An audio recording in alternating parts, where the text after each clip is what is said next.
If you could give advice to a young family, a brand new family, and maybe a newborn has just entered that family, what would that advice be? You know, I'm a new dad. What do you like? What would you say first thing I would do as a new dad? You need to sleep before the baby comes, because you're going to get none. You know, boy, man, that's kind of a huge. Yeah. That's kind of a huge question. Okay. You know, again, I'm thinking that I'm going to, again, as a pastor, I'm thinking make sure that you start off making church a part of your life. And because over the years, you're going to hear things that help you. You're going to be in an environment that's positive and more family-oriented. Churches are going to be more family-oriented. And I think it's good also to understand that as you're building family and you're establishing family values, you need some good input.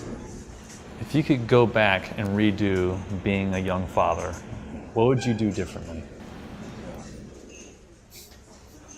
I'm not saying that you weren't a perfect father, because you were. Yeah. Absolutely perfect. But what would you do differently if you could say, hey, I wish I went back and did this a little differently than I did before? You know, I think I was too unkind with my mouth, and I didn't realize how much my words hurt. I was under a lot of pressure. You know, you came early, and we're surprised, and so we were trying to do that. We're trying to go in ministry. I was in Bible school. Early on, there was financial pressure. There was pressure. Joy was sick. There was a lot of things going on, and oftentimes I took with my mouth. I said things and things. If I could have ever gone back and do anything, I would make sure that my words were a lot better than what they were. Sometimes with the pressure is on, and I am quote unquote venting or just releasing it, it hurt. It hurt people. How did you? Because I know you've gotten a lot better with your words. Yeah. And you've been able to correct that part and just and be very graceful and loving with your words. How were you able to make that kind of adjustment to where your words, what you spoke, was a lot better than before? Like, how does someone change that? That's a great question. Yeah, I think, I don't know if it was like a moment when I realized this is what's hurting my family.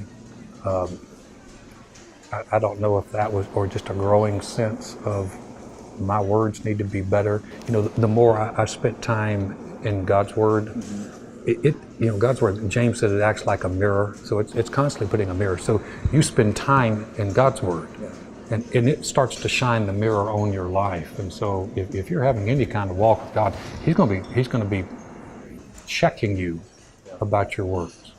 And so somewhere along the lines, it really began to dawn on me that my words were powerful, and especially as a father.